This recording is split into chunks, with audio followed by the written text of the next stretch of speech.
Today's video is kind of a remake of a tutorial I made a bit more than a year ago, I think.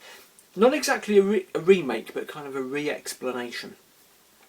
It's about a particular style of boogie woogie that uses a left hand that goes like this.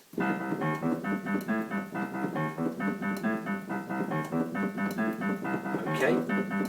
Now, in the original video, one or two people said, "Look, Bill, you're going through this too quickly. Please, can you slow it down and talk us through it, you know, a bit more step by step?" So that's what I'm going to try to do today. A couple of things worth doing worth explaining before I get started, though.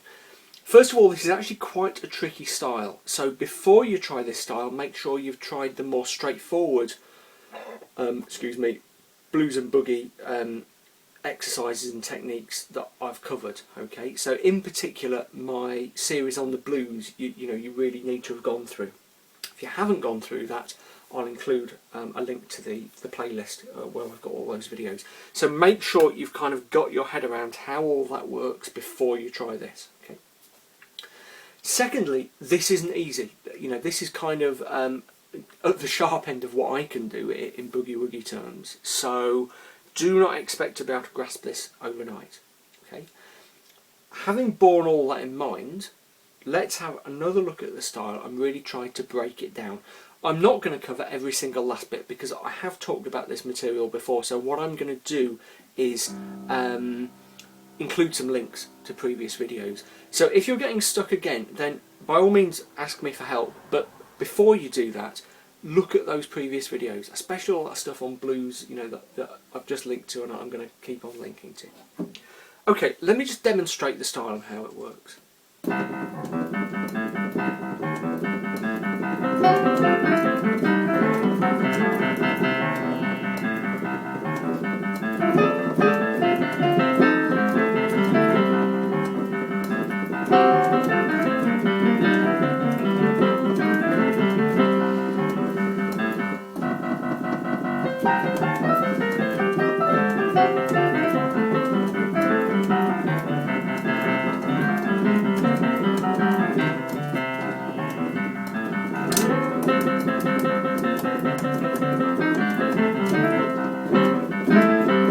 Okay, I was making a few little slips there. As I say, this is really quite a difficult style. It needs a lot of concentration. The first thing to get our head around is that left hand. Okay, and I'm really going to take you through it step by step. And if you're working on this style, you have to have that left hand burned down as deep as you can into your kind of brain circuit before you can even try to put the right on. Okay, so really get this mastered. Let me do it slowly up here. First of all, on the chord of C. Okay,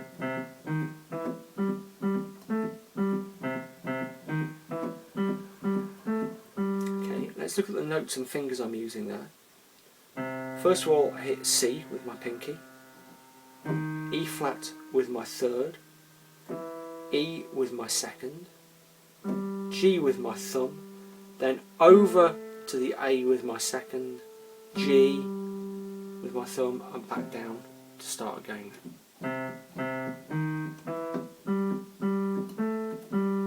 What you can do before you put all the bouncing and stuff in is just play the notes. Okay.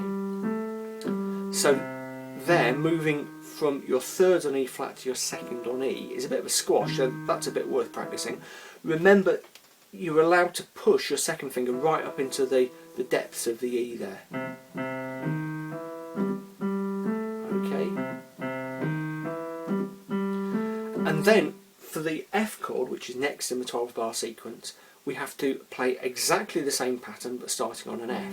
Now, rather than moving your whole hand, okay, we're going to squash our hand up and move it crab fashion. So we finish one kind of iteration, for want of a better word, on the C, and then keeping our thumb on the G, we move our pinky up to the F and play exactly the same pattern that's starting on an F. I'll leave you to work out the exact notes, but they're pretty simple.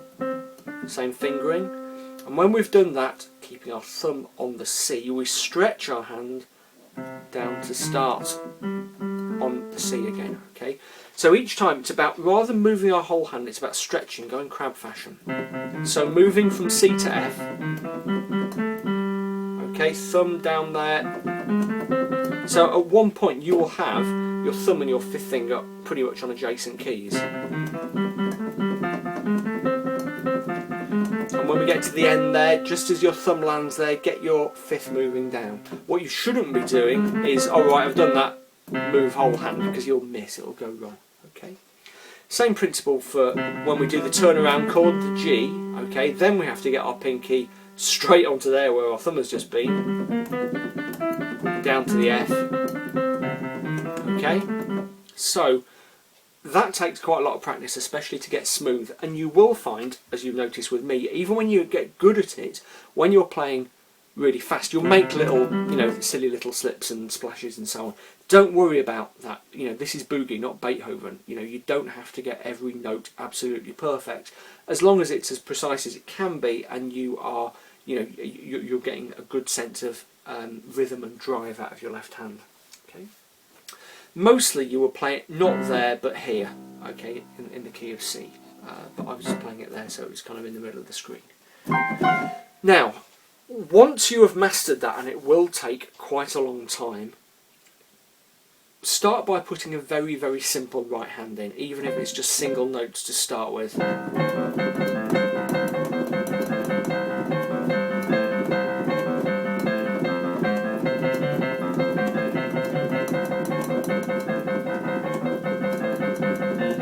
Okay, because you might think the left hand is quite hard, but the really hard bit about this kind of boogie is making the right hand work with it. Because you've got all these complex rhythms and signals going to your left hand, but your right hand's trying to do something different. Okay, so we're really into sort of, rubbing your tummy and patting your head territory here. Once you've got a basic, you can actually move your right hand at the same time as you're playing that left hand. You can start to build in little riffs and runs. Now, I've talked in a lot of detail about riffs in the past. I'll include some videos links here so you can see some previous tutorials. But you can start with really simple little ones. Okay,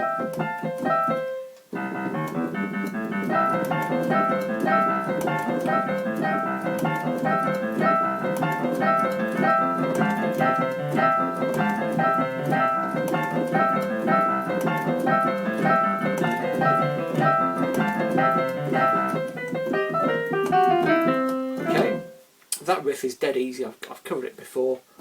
Squash down onto the E and G from the E flat.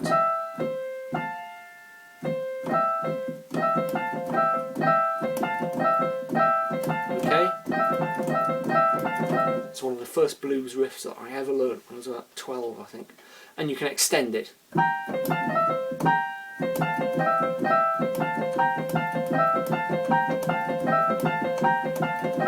Okay.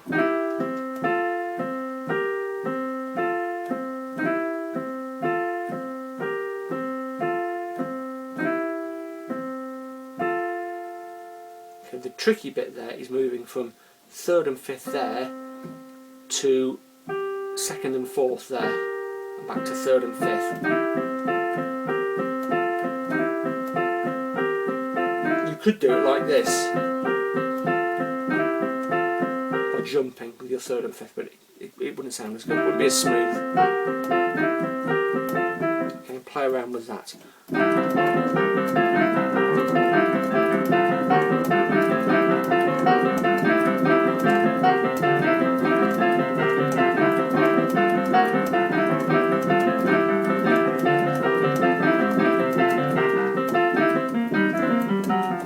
Okay, and again, if all this kind of talk of riffs and everything is confusing you, go back and look at those earlier videos, because I do look at things in much more detail there. So, master that left hand, and so you can virtually play it in your sleep. So it's driving you crazy, the dog starts howling, the neighbours are banging on the walls, all of that kind of thing. Get it exactly right so that you can do it completely unconsciously. Then add the right hand really simply at first. then begin to add some of the riffs that we've talked about in the past and that I've linked to in those videos. An absolutely key thing here is that, yes, by all means start by copying me, okay? Also go and look at other boogie woogie players on YouTube and copy them as well. But copying shouldn't be the end of it, okay? The really satisfying way to play at the end of the day is to take these ideas but then make them your own. Take my ideas and improve them. Make them better, come up with different ideas, okay? That's where the real sort of satisfaction comes. If all you're doing is wanting to do what I do but kind of parrot fashion, then you're wasting your time. It's about developing your own style, and that will happen if you practice a lot and if you experiment. I sound a bit like an angry school teacher there, but I do know that this is true from personal experience. Okay, so there we go. Hopefully that, if you were struggling with that earlier video, hopefully that has broken things down a bit for you. Any questions, give me a shout, but do look at the other videos first. If this is the first video of mine that you've ever seen, sorry I sound so stroppy in this one, I'm not usually like this. You might be interested in my book, How to Really Play the Piano, which covers the basics of harmony and in fact introduces improvisation through the medium of 12-bar blues and boogie woogie. So that's £14.95. I'll include a link. You can get a digital edition for £9.95, instant download, all of that sort of stuff. There we go. I hope that was useful, and I haven't made many videos recently. I've been really busy with the work, I'm afraid, but there are going to be some more coming very soon. Okay, see you around.